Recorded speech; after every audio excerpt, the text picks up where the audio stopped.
Welcome back, guys. Really enjoyed having that first conversation under our belt. I learned quite a bit about the VIE and the WOFE. So one of the things I want to ask about, there was this migration from the old economy to the new economy, new business economy. I wondered, did it start in media and internet and then get into education or in television, or did it start across everything? And I have the impression, as a person who's outside of China, that it must have been piecemeal in the big cities first, in the second-tier cities second, and then somewhere else along the lines. And I'll let you start, David. Yeah, I think government has a national policy called Internet Plus. And then there's another initiative called Popular Mass, I should translate into Mass Innovation and Entrepreneurship. It's a national program, actually, nationwide. So try to encourage people to take opportunity to start their own companies, to be more innovative, and to serve the new middle class. And then did you participate in this wave of entrepreneurship that was going on and starting new companies in China? Well, we were the startup companies at that time, even we kind of went public pretty soon. Right. So I think what happened was really that the information flow enable more communication, enable more possibility for commerce. Then afterwards, everything kind of just started taking off. So now you had your company here, you came here, I just want to check, how many years did you have the company before you raised money in Sand Hill Road in 2005, and then you went public 2 years after, but how long had you had the company? So in the beginning, our company was started in Silicon Valley, but the first investor for our company was the China-based state-owned enterprise. So we moved back to China, and then they were our investor for 4 years, and then we restructured our company to getting ready for more professional VC money in 2005. Now, in that time, there were no Chinese VCs around at all. You had to come to some place like Sand Hill Road. What did the SOE, the state-owned enterprise, say about that move? Were they in agreement, or did they have a second opinion? They pretty supportive, because I think they see that the business direction we are going into may not be the direction they want. So I think we happily restructure the company. Mm-hmm. Did they maintain? They were diluted down, I shouldn't say, with the VC money. But I guess all the board meetings and the governances were handled appropriately, so they were happy. Yes. Okay. Now, after CNET, what did you do? Did you join another company or two? So after CNET, I joined another startup, so I was one of the co-founders there, and we were doing kind of technologies for the 2.5G and 3G mobile internet. So did that company also go public or get acquired? Not as lucky. But however, that company did have China branch office. At the same time, we have team there, and we try to also expand the business there to the carriers and to some of the major content providers there. Okay, so I've come to understand through the conversations with both of you that today there is a professional investment groups. There are groups of venture capital who reside in China. Some are from Silicon Valley and some are native or original Chinese investors. And they all operate more or less along the same lines. Yeah. And now that the public markets have opened up, this is starting to have a tremendous return of capital to these investors. And so how did the public markets get started? I'll come to you first. In terms of being open to startup companies going public. I think the government realized that in order to grow the new economy in China, the Chinese capital market need to be reformed. So they are willing to look at the US NASDAQ or NYSE as role models. How they help those startup companies or technology companies, even though they are not profitable, they still can go public. In the old days, only those highly profitable companies, like oil energy company, they can go public, like state-owned enterprise or some private-owned enterprise if they are profitable. But it's not easy for all the technology companies to be profitable in the early beginning of the company's history. Is the IPO process similar to the U.S.? I mean, you find an underwriter who's going to guarantee the money or the proceeds to the company, and then it's the underwriter's responsibility to go get the stock sold to mutual funds and other investors. Same idea? Same process. I think at that time when CNET went IPO, it was on NASDAQ. I think versus startup companies these days in China, they have more options. They go listed in Hong Kong, they may even go to Europe. At the same time, they have the option to be the A-share listing in China. And actually, the A-share listing today in China get more appreciation in terms of valuation than the U.S. market. Wow, you're going to have to help me. What is an A-share listing in China? An A-share, is that like a blue chip, or is that a NASDAQ or something else? David, you want to help on that? Yeah, it's like blue chip. Blue chip. Yeah. So who would be A-shares type companies in China? Like state-owned enterprise, some large privately owned enterprise. I see. So these are large, dominant, somewhat oligopoly, if not a monopoly type enterprise. Do they pay dividends? Is it stable, or is it volatile, or how does that work? They do pay dividends for some of them, not all of them. And are there money market makers, meaning there's a bid and ask on the public market, similar to what you have in the U.S.? Yes. So it's quite similar. Yeah. For the serving the oil economy is pretty efficient. What I heard the last year, the Chinese stock market, the capital market raised a lot more money compared to the U.S. stock market.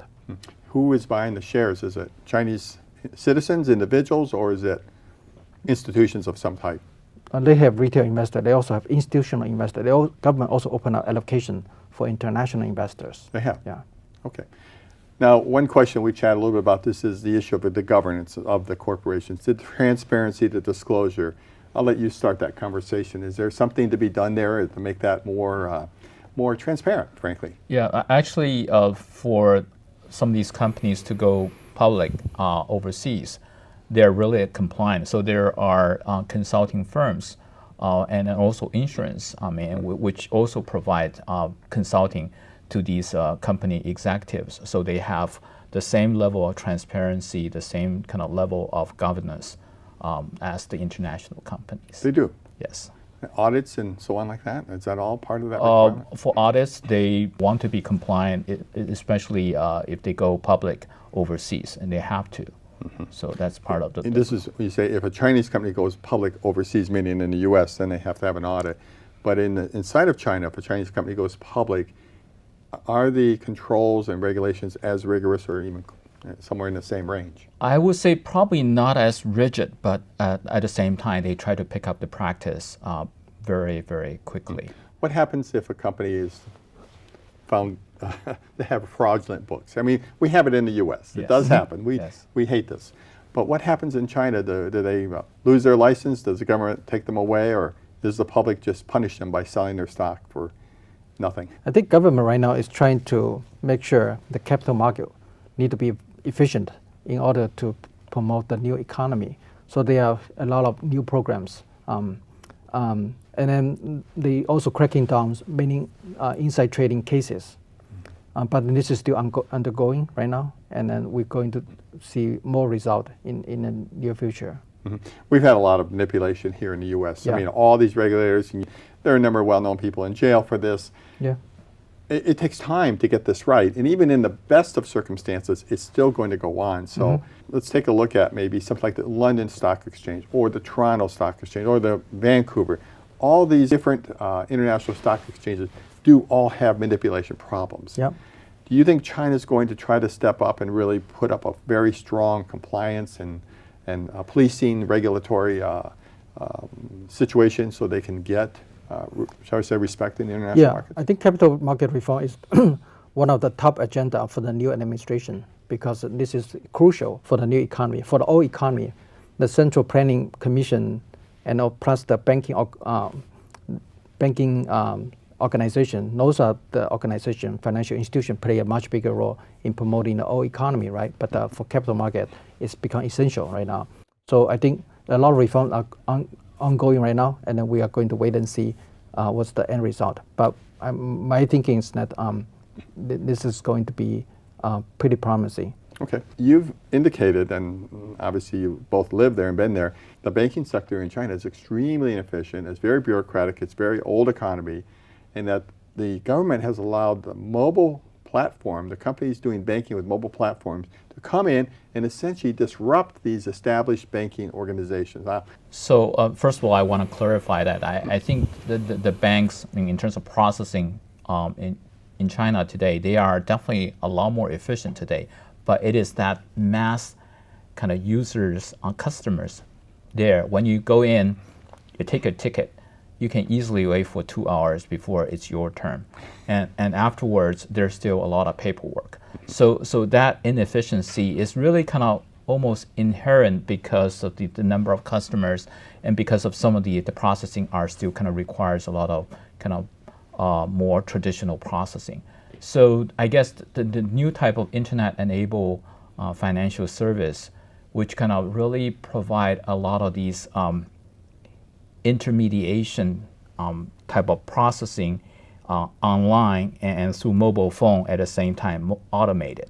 So I think that's where the efficiency comes in. At the same time, since it's going through online, going through mobile, this physical queue is really being killed.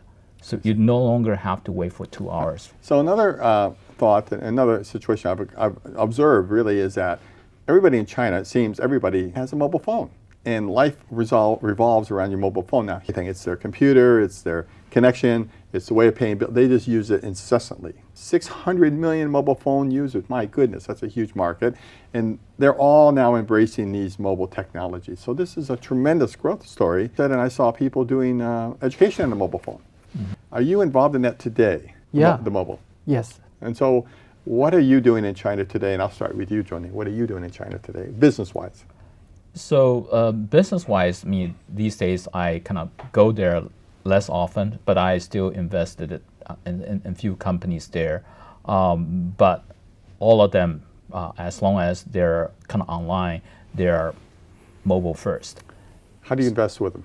How do you just go in like a normal angel investor? Some of them were through some of these smaller angel group before, and these days, like in professional angel group like Sandhill Angels, we actually have these international companies approaching us. At the same time, they are here today in some of the incubators, accelerators today. They are directly from China. They come here. They try to not only get in the China market, but at the same time, they try to address the global market. And your business activity in China, is it growing? I stepped down from daily operation around 2011 and then moved back to the US in 2012. Mm-hmm. So in the first 3 years, I rarely went back to China, but lately I went to China more often. I'm doing a little bit personal angel investment mainly in the US, but sometimes also do it in China. And I'm also helping some of my portfolio company to expand their business in China. A couple of the areas that we see as expansion, big opportunities in China are clean water, clean air, clean environment, all this type of stuff. There are many Silicon Valley companies and US-based companies that can do this type of work. Do you think that in this growing economy that they will have an opportunity to participate in the growth of China, China's growth and its reformation of the ecology, of the environment? Yeah, absolutely. Yeah, I think electric cars, this type of new clean technology companies are all in hot demand, and it's a big issue, right? Pollution. So everyone's trying to get a clean water, clean air. I think definitely there are ample opportunities for many Silicon Valley startups. Mm-hmm. Well, we're at the kind of the end of the show time-wise, and I've enjoyed both of you very much. You've been very insightful, and I want to thank you, Jo-ning, for coming in, and David, Chen, you for coming in. Do you have contact information if somebody would like to follow up with you directly from the show? DLFCHN at gmail.com. At Gmail, yeah. Okay, and Jo-ning? I have JTA@sandhillangels.com. Great.